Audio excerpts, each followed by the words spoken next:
In today's lecture, we will go through the second application of thermal expansion.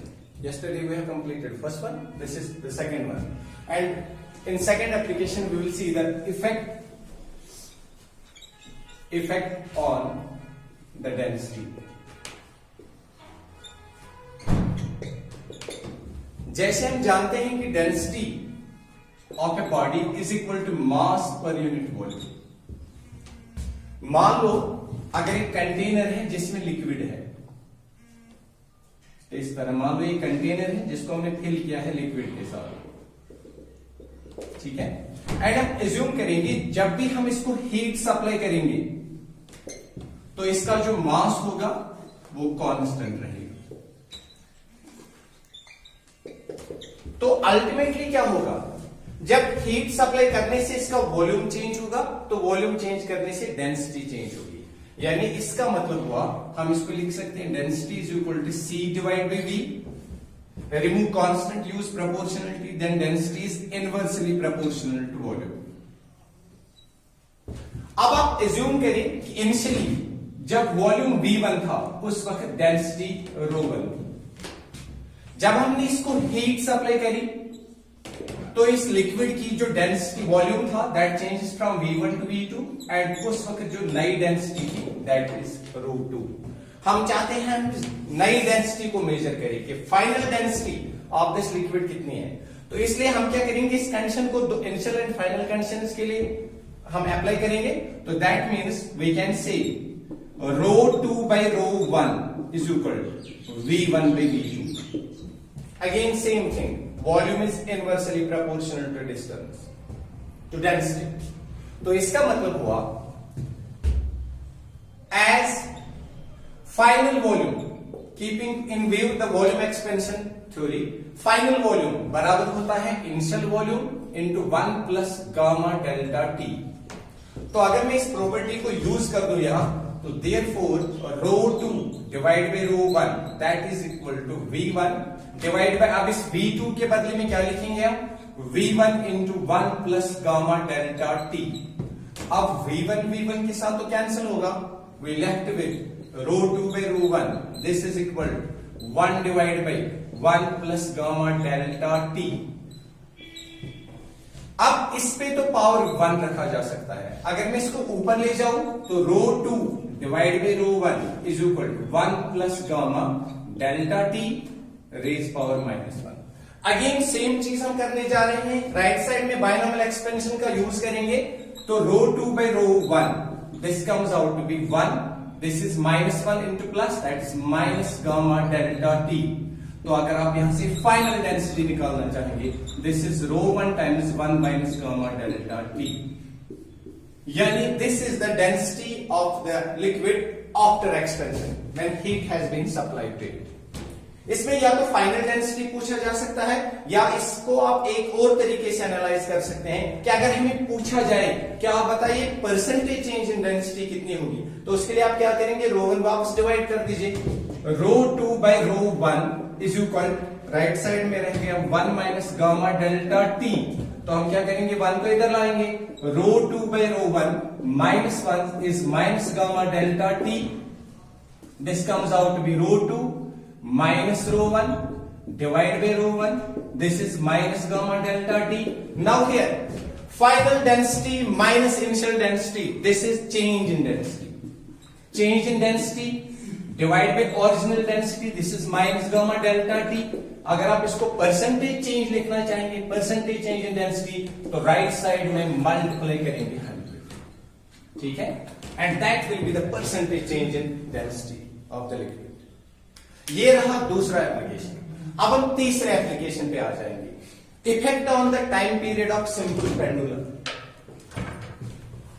आप इसको अच्छे से note करें.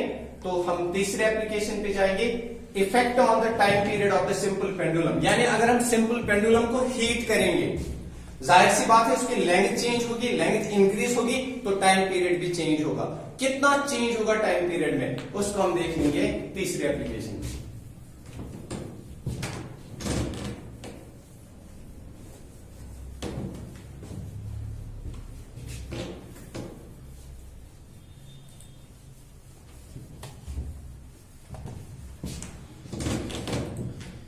तीसरी एप्लीकेशन है effect on the time period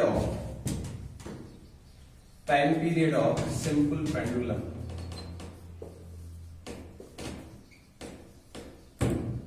हाँ स्टूडेंट्स, यहां से मैं एक चीज बताना चाहूंगा, जितने भी एप्लीकेशंस हैं इन पे कॉम्पिटिटिव एग्जाम्स में डेफिनेटली क्वेश्चन पूछा जाता है, चाहे वो जेईई मेंस एडवांस हो या नीट या एम्स पे, आगे मैं करवा दूंगा आपको। मगर पहले हम इसको सीरियली देखेंगे कि इसके कितने एप्लीकेशंस 5-6 में करवा दूंगा एंड उनसे हमारा वो पूरा एरिया बन जाएगा जहां से कॉम्पिटिटिव एग्जाम्स में क्वेश्चन आता है। अब देखिए effect on the time period of the simple pendulum.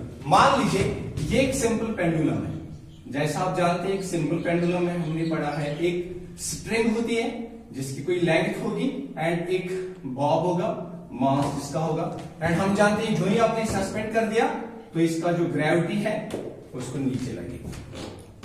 अब अगर मैं इस पेंडुलम को ऑसिलेट करवा देता हूं ऐसे, तो एक ऑसिलेशन का टाइम पीरियड अगर टी है, हम जानते हैं time period of the oscillation is 2 pi under root of L divide by जी।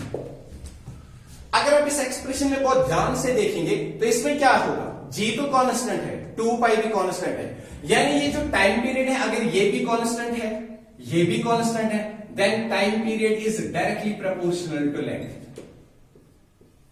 ठीक, अब इस लेंथ को दो तरीकों से हम चेंज करेंगे, या तो इस पे कोई फोर्स या वेट डालेंगे हम जिसकी वजह से एक्सपेंशन होगा, या फिर दूसरा तरीका है जो हम अप्लाई करने जा रहे हैं, क्या हम इसको हीट करेंगे। मतलब अगर आप इस सिंपल पेंडुलम को इस वाले जो हमने लिया है L मास M है, अब इंस्टेंट की मैं इस पे कोई फोर्स लगा दूं, हम क्या करेंगे इसको हीट करेंगे, इस पेंडुलम को हीट करेंगे। तो हीट से क्या होगा, इसकी लेंथ जो होगी लेंथ विल चेंज, इसकी लेंथ चेंज हो जाएगी। यानी इसका क्या मतलब हुआ, इसका मतलब जो ही आपने हीट किया इसमें थर्मल एक्सपेंशन हो गया तो लेंथ इसकी चेंज हो गई, यानी लेंथ चेंज हो गई तो that will definitely bring the corresponding change in time period as well. अब अगर हम इसको दो सिचुएशंस के लिए अप्लाई करेंगे तो हम लिख सकते हैं T2/T1। ये ख्याल रखेंगे आप, ये जो T1 है this is initial time period, ये जो T2 है ये हमारा फाइनल टाइम पीरियड होगा आफ्टर एक्सपेंशन।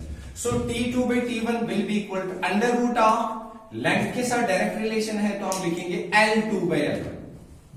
अब वही फिर से लीनियर एक्सपेंशन थ्योरी का हम यूज करेंगे यहां।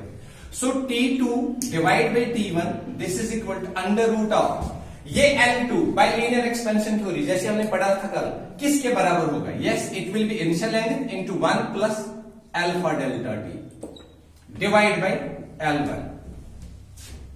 तो यहां से आप देखिए L1 के साथ तो कैंसिल होगा, T2 divide by T1 is equal under root of 1 plus alpha delta T. याद रखिए ये रिजल्ट है इससे बहुत सारे क्वेश्चंस बनाए जा सकते हैं, बहुत सारे क्वेश्चंस बनाए गए हैं रादर जिनको कॉम्पिटिटिव एग्जाम्स में बहुत बार पूछा भी गया है।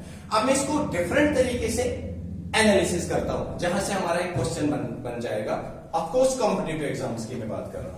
सो देखिए पहला सिंपल वही ऑपरेशन करेंगे जो हम बाकी एप्लीकेशन में कर रहे थे, that is equal to 1 plus, इसको मैं ऐसे लिख सकता हूं alpha delta T whole raise power रूट के बदले में 1/2।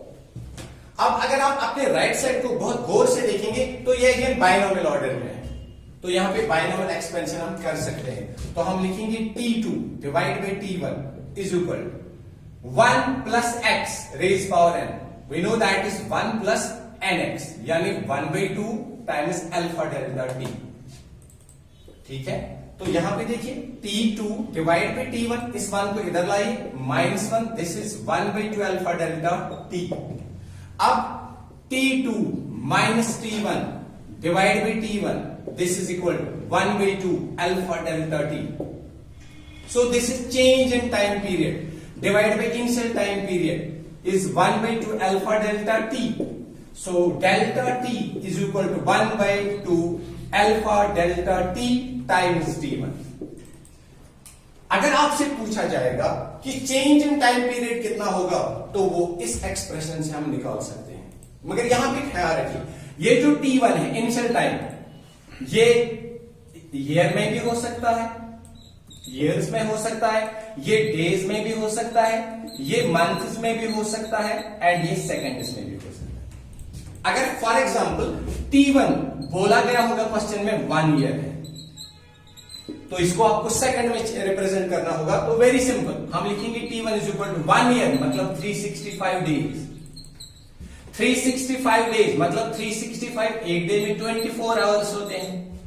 अब T1 बराबर हो जाएगा 365 इंटू 24। अब एक आवर में तो 60 मिनट्स होते हैं। अब मिनट को भी सेकंड बनाना है, तो 365 इंटू 24 इंटू 60 इंटू 1 मिनट में 60 सेकंड्स होते हैं। तो आपका T1 सेकंड्स में आ गया। यानी रिक्वायरमेंट के हिसाब से जैसा भी पूछा जाए आप इसको अप्लाई कर सकते हैं। अब ये तो एक रिजल्ट हुआ, इसकी एक और एनालिसिस करते हैं। सेम रिजल्ट की आप इसको अच्छे से नोट करिए, फिर मैं इसकी एक और एनालिसिस आपको बता दूंगा। अगर इस रूट को मैं यहां हटाना चाहूंगा तो मुझे स्क्वायरिंग करनी पड़ेगी बोथ साइड से। तो चलिए कर लेते हैं, देखते हैं क्या आ जाएगा।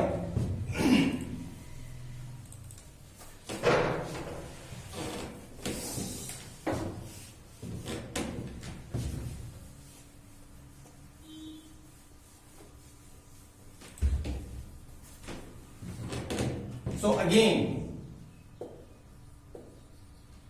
हमारे पास था T2 by T1 is equal to under root of 1 plus alpha delta T।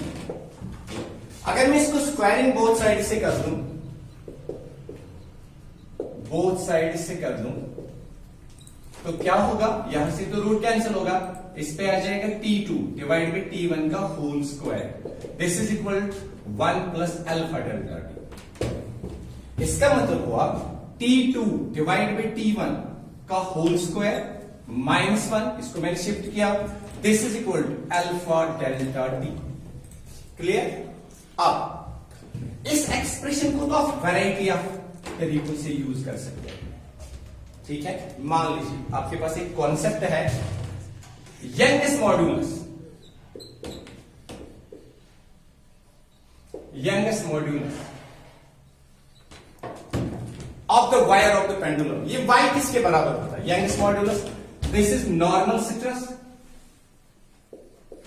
Normal stress divide by longitudinal strain, इसके बराबर। तो अगर हम y लिखें तो y बराबर नॉर्मल स्ट्रेस मतलब फोर्स बाय एरिया, ठीक है, लॉन्गिट्यूडनल स्ट्रेन मतलब change in length divide by original length. तो इसका मतलब ये हुआ, इसको मैं ऐसे लिख सकता हूं ना, y a delta l is equal to f times l। तो आप लिख सकते हैं delta l divide by l is equal to f divide by y a। इस रिजल्ट को मैं यूज करूंगा। कैसे किया जा सकता है देख लीजिए आप। By linear expansion theory, by linear expansion theory आपने कल अल्फा को डिफाइन किया था। Alpha coefficient of linear expansion that is equal to किसके बराबर होता है? Change in length per unit original length per unit change in temperature. इसका मतलब हुआ अगर मैं डेल्टा टी इधर लाऊं तो alpha delta T this is equal to delta L by L. अगर आप इन दो रिजल्ट्स को गौर से देखेंगे, इनका एक साइड तो बराबर है, यहां पे भी डेल्टा एल बाय एल है, यहां पे भी डेल्टा एल बाय एल है। अगर मैं इन दो रिजल्ट्स को कंपेयर कर दूं तो इसका मतलब हुआ ये जो अल्फा डेल्टा टी है किसके बराबर आएगा? कंपेयरिंग वी गेट एक साइड बराबर है तो alpha delta T is equal to F divide by Y A. अब आप ध्यान से अगर देखेंगे तो अल्फा डेल्टा टी का ये वाला वैल्यू यहां पे मैं सब्स्टिट्यूट कर सकता हूं ना। तो मान लीजिए this is your equation A and we are getting a very good result out of it, that is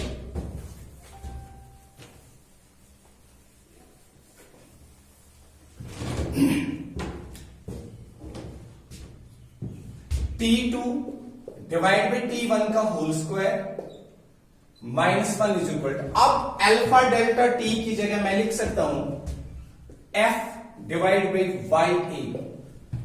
तो तो अगर मैं ये यहां लाऊं तो मैं इसको लिख सकता हूं T2 बाई T1 का whole square -1 into A is equal to F divide by Y।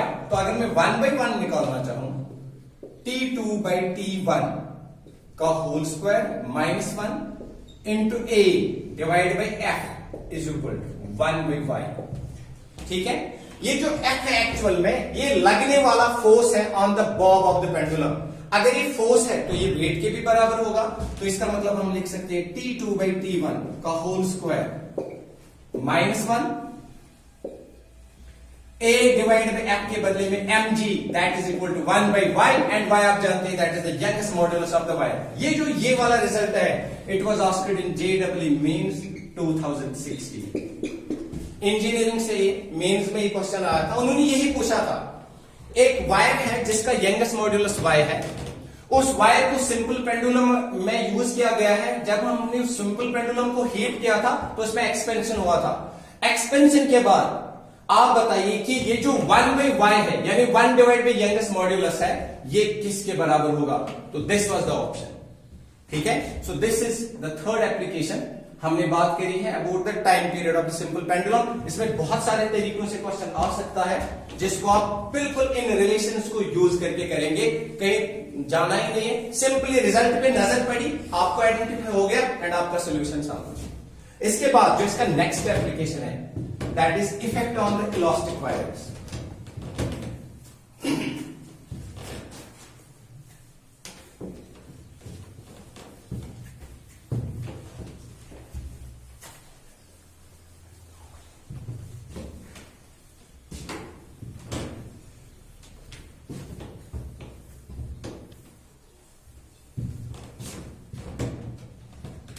Fourth,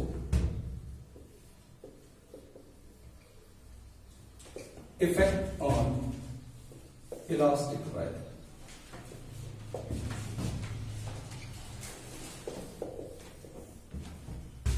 मान लीजिए एक वायर है हमारे पास,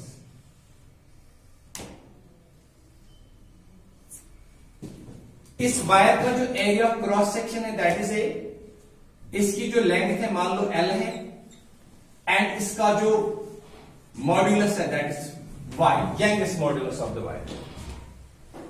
तो हम जानते हैं अगर आप इस यंगेस्ट मॉड्यूलस को डिफाइन करते हैं तो अगेन सेम चीज, this is defined as normal stress divide by longitudinal strain. Normal stress divide by longitudinal strain. तो ये जो y होगा this is equal to normal stress क्या होगा, this is force by area and longitudinal strain मतलब वही चीज change in length divide by original length, तो वो ऊपर जाएगा। इसका मतलब हुआ अगर हम यहां बहुत गौर से देखेंगे तो डेल्टा एल यहां आ जाएगा, L से डिवाइड करते हैं, this is equal to F divide by A, इस y को नीचे लाते। तो हमारा ये एक रिजल्ट आ गया। उसके बाद इसी वायर को, सेम वायर जिसका area of cross section A है, लेंथ L है, यंगेस्ट मॉड्यूलस Y है, हम क्या करेंगे, हम हीट करेंगे इसको। तो जाहिर सी बात है जिस तरह फोर्स से इसमें एक्सपेंशन होगा, हीट की भी वजह से एक्सपेंशन होगा, तो इसकी लेंथ चेंज होगी। यानी जब इसमें थर्मल एक्सपेंशन हो जाएगा तो जो नई लेंथ होगी that will be L plus some new length, इसको मैं डेल्टा L से डिनोट कर देता हूं। ठीक है, तो अब ये जो चेंज लेंथ है ये फोर्स से नहीं होगी, हमने हीट सप्लाई करी है। तो अगर आप लीनियर एक्सपेंशन कोएफिशिएंट की प्रॉपर्टी यूज करेंगे बाय लीनियर एक्सपेंशन थ्योरी, तो हम क्या कह सकते हैं, alpha is equal linear expansion coefficient alpha is equal to change in length per unit original length per unit change in temperature. तो यहां से अगर मैं डेल्टा एल बाई एल निकालूं तो इसको मैं यहां लाऊंगा, alpha delta T is equal to delta L divide by L. यह आपका रिजल्ट नंबर 2 आ गया, delta L by L is equal to alpha delta T. अगर मैं इस रिजल्ट को वहां यूज करूं, मतलब इन दो इक्वेशंस को, मान लो ये फर्स्ट है, मान लीजिए ये सेकंड है, तो हम क्या करेंगे, comparing first and second, first and second we get तो लेफ्ट साइड तो इनका बराबर है, इसका मतलब हुआ राइट साइड भी बराबर है। Alpha delta T is equal F times A Y. यहां से क्वेश्चन की एक्सप्लेनेशन में दूंगा जो नीट से पूछा गया था। उन्होंने बोला था अगर F area and change in temperature constant रहेगा, मतलब मान लो delta T constant, F constant, A constant, तो आप बताइए अल्फा का वाई के साथ क्या रिलेशन है। तो आप कह सकते हैं alpha is inversely proportional to Y. अब अगर आप इसको दो रिजल्ट्स के लिए यूज करेंगे तो आप लिख सकते हैं alpha 1 divide by alpha 2 is equal y2 divide by y1। उन्होंने नीट में ऐसे क्वेश्चन पूछा था, if y2 bye y1 is equal 3/2, तो आप बताइए देयरफॉर अल्फा 1 बाय अल्फा 2 कितना होगा, क्योंकि इनवर्स रिलेशन है तो ये होगा 2/3, यानी this was then the correct option. ठीक है, तो ये हमारा चौथा एप्लीकेशन था थर्मल एक्सपेंशन का, effect on the elastic wires. यानी जब हम इलास्टिक वायर्स को हीट सप्लाई करते हैं तो उनमें क्या हो जाता है, how their length gets change. तो पांचवा एप्लीकेशन पे आ जाते हैं।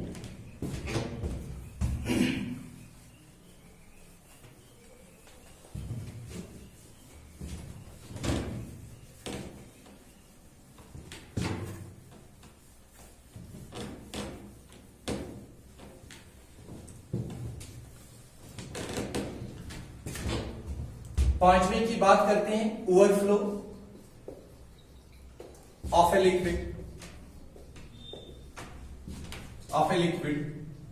इन ए कंटेनर।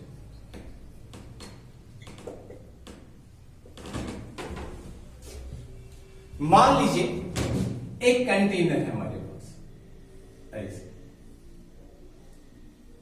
इस कंटेनर में लिक्विड है, ठीक है, एंड ये कंटेनर पूरा मान लो भरा हुआ है, ठीक है। अब अगर आप इस कंटेनर को हीट करेंगे तो इस कंटेनर में क्या होगा, क्या सिर्फ लिक्विड का वॉल्यूम चेंज होगा या फिर कंटेनर का वॉल्यूम चेंज होगा? द आंसर इज दोनों का चेंज होगा। हाँ, डिफरेंस रहेगा, कंटेनर में एक्सपेंशन लेट होगा, लिक्विड में जल्दी हो जाएगा, क्योंकि बॉन्ड्स ब्रेक करने लिक्विड में आसान है। तो मान लीजिए जो इनिशियल वॉल्यूम है, ऐसे करेंगे, initial volume of container VC, this is volume of container, volume of container, and VL मान लीजिए आप volume of liquid in the container. तो इनिशियली क्या है, क्योंकि पूरा फिल किया गया है, initially volume of container is equal to volume of liquid. अब जो ही आपने हीट की तो दोनों में एक्सपेंशन होगा, liquid expense and container expense,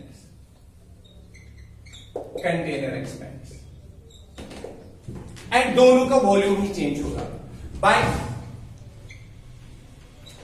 volume expansion theory. अब हम अलग अलग दोनों के लिए वॉल्यूम एक्सपेंशन थ्योरी यूज करेंगे। तो अगर आपको बोला जाएगा volume of container, final volume of container क्या होगा, BC डैश में लेता हूं, that is equal to initial volume of container into 1 plus gamma delta T।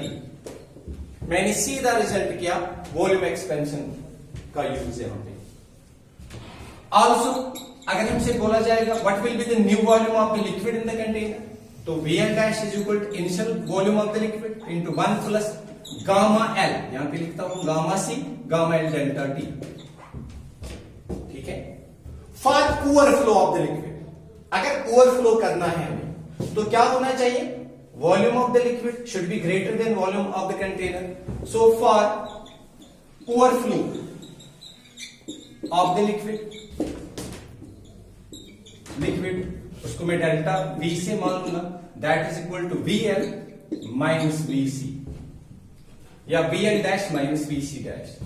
अब जब आप VL डैश और VC डैश का ये वाला वैल्यू डालेंगे तो हम लिखेंगे delta V is equal to VL dash किसके बराबर है, this is VL into 1 plus gamma L delta T, फिर माइनस ये जो VC डैश है किसके बराबर आएगा, ऊपर लिखा हुआ है that is VC into 1 plus gamma C delta T।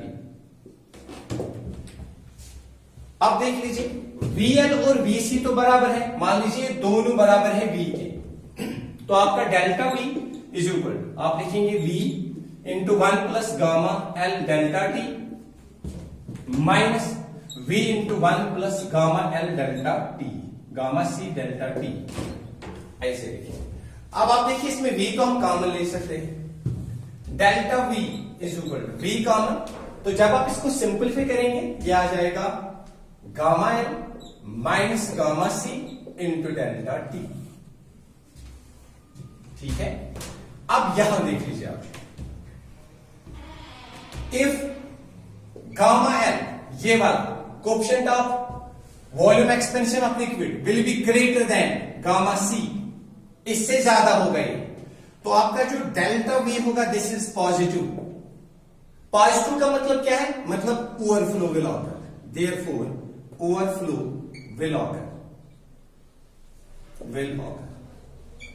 लेकिन अगर ऐसे हुआ if gamma L is less than gamma C, या आप कह सकते हैं gamma C is greater than gamma L, container का ही वॉल्यूम ज्यादा होगा लिक्विड से, तो आपका जो डेल्टा V है अकॉर्डिंग टू दिस एक्सपेंशन तो नेगेटिव आ जाएगा, मतलब no overflow of the liquid.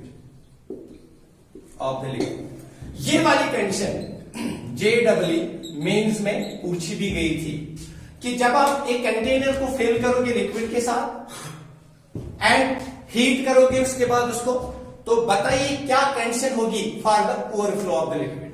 तो जाहिर सी बात है वॉल्यूम एक्सपेंशन लिक्विड में ज्यादा होना चाहिए एज कंपेयर टू कंटेनर, तब ओवरफ्लो होगा। अगर कंटेनर ही ज्यादा होगा, उसका कोएफिशिएंट ज्यादा होगा as compare to coefficient of the liquid, then there will be no overflow. So these were the applications of thermal expansion.